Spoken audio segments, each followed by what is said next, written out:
Hello everyone, in this video we are going to discuss var and let keyword and the differences between var and let. So I have a function already here. I have taken this example from MDN. I have mentioned the link here. I'll add this link in the description as well. You can visit the link. There are tons of examples there with detailed description. So let's see what we have here. We have a function test and a keyword var I equal to 1. We have a variable here and a block here which has again a variable with the same name I but a different value 2 assigned to it, and we have two logs, one inside the block and one outside the block. Let's run this function and test what is the current output here. Okay, we are getting 2 for both the logs. Now why we are getting so? Because the var keyword has a functional scope, which means wherever I define var keyword inside a function, it can be accessed anywhere inside the function. For example, I have defined a variable I equal to 1 here. Now this variable can be accessed anywhere inside the function. Now what is happening here is, when it is coming in this block, we have again a variable I equal to 2, which is the same name. Now what it does is, it just changes the value of I to 2.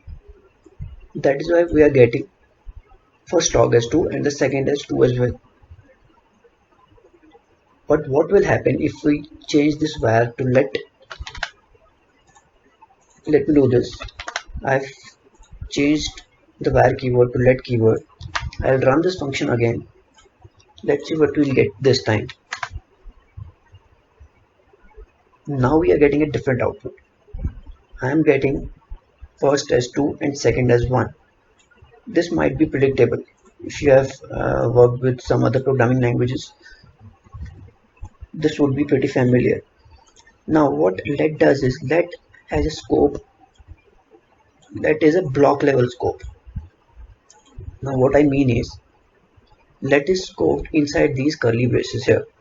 Wherever you see these curly braces, if you have defined a variable with a let keyword inside these curly braces, that will be accessible only inside the curly braces. Here we are having a let I equal to 1 outside the curly braces. That is a different variable from this one here. Inside these curly braces, a new world is created, and this I will be a different variable from this I. So that is why we have a first log as 1 and second log as 2. This is one major difference between var and let keyword. Var has a scope of functional scoping, whereas let is scoped inside these curly braces, that is, it has a block scope. Similarly, we have another function, another example. This is a very amazing example.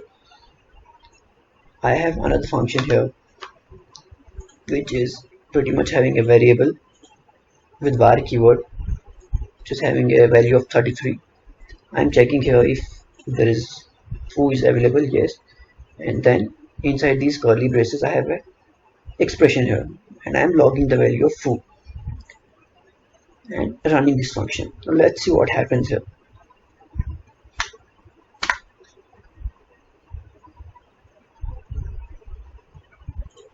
Test2. Okay, I have not saved the file. Let's see now.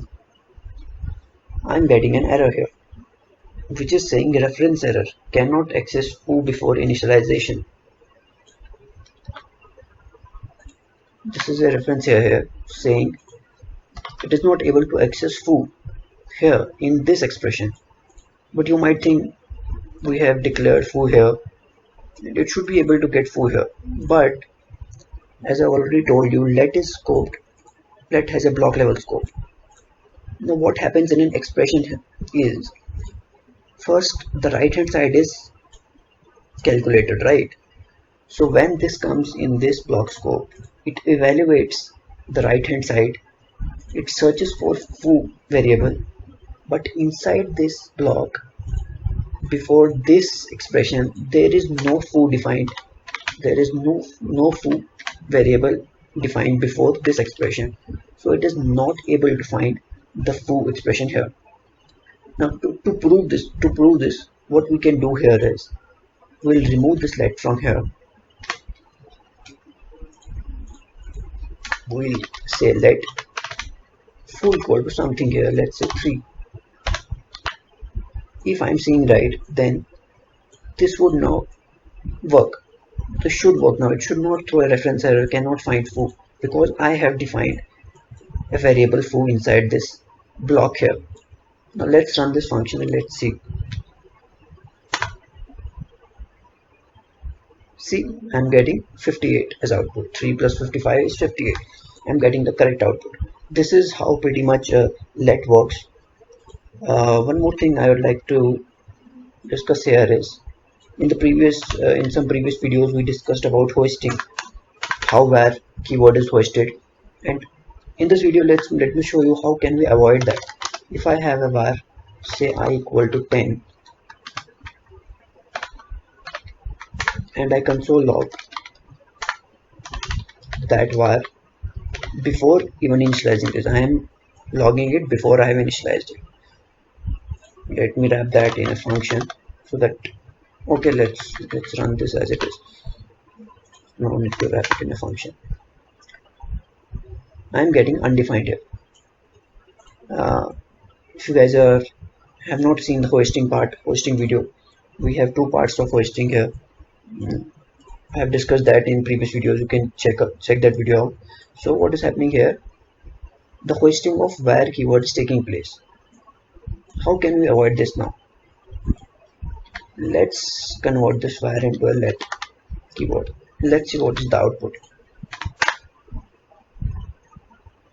It is throwing me an error, as you might have expected. It would say I is not defined or I is undefined. Because I am not defined, I am using it before I am defining it. Let us move this I to here now. This should work perfectly fine now. This is how you can avoid hoisting of variables in JavaScript. You can use let, pretty much avoid using var. This is my personal opinion, and do not mix var keywords with let keywords. As you have seen in this example, it can lead to reference errors and very unwanted behaviors. This is all about let and var. So I will mention this link in the description. You should check this link out. It has pretty amazing examples as well with detailed definitions. So let's continue with const keyword now. So let's continue with the const keyword. So const is just used to define a constant. So I have an example here. I have defined a constant pi with a value of 3.14 and just logged it. This will pretty much log this value. Now I cannot just declare constant. This will throw me an error. I cannot just declare a constant. I have to assign it a value. So for example, let us run this and see. So this is throwing me an error, just saying it does not know what pi is. You have not assigned it a value. So let's continue with the assigned value. Now the other thing with a constant is you cannot reassign a value. Suppose I say pi equal to 3 again and run this again. This will again throw me an error because I am trying to reassign. Const pi, okay, pi equal to 3, assignment to a constant variable it is saying. So it will throw me an error. So we cannot reassign a constant. Now let's see some interesting examples here. I have created here a object which is a constant which has two properties, basically name, which is Vishal, and developer is a boolean value which is true. I have logged that object here, and what I have tried here is I have reassigned this object a new object and logged this again. let's see what it says. This throws me an error again, which is pretty obvious, right? You cannot reassign a constant. But if I do something like this, if I say obj.name equal to, let's say, Rohan, right? Now let's run this. See now, the first object here is saying name Vishal developer true, and I have modified the property of that object, and it modified that particular object property. Remember this, you can modify the properties of an object even if it is a constant. You can modify the properties. You cannot reassign the entire object, but you can modify the properties of an object. Similar is the case with arrays. This is an array example.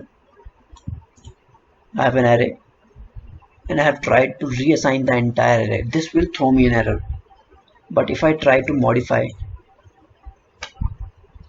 array at a particular index,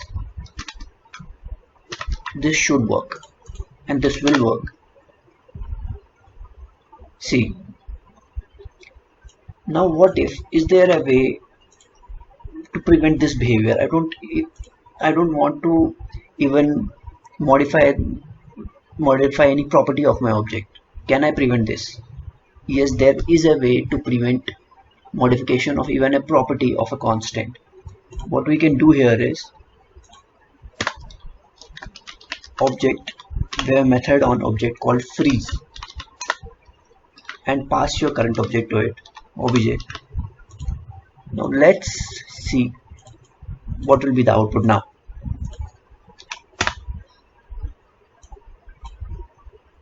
See, I've tried to modify the name here, and I have used freeze method right about that. So it did not modify the name to Rohan, right? So freeze is the method you can use to prevent this behavior if you want. The default behavior is that you can modify the properties of an object even if it is a constant. Similar is the case with arrays as well. You can prevent this behavior here as well with the same property. If you write object dot freeze and pass it your array, let's run this.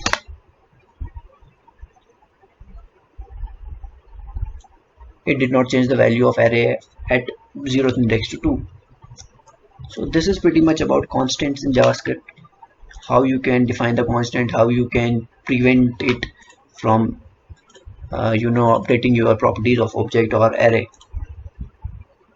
So this is it for this video. If you like this video, please share with your friends. If you have any suggestions for me, any topics you want me to cover, you can tell me in the comment section. So that's it. Thank you.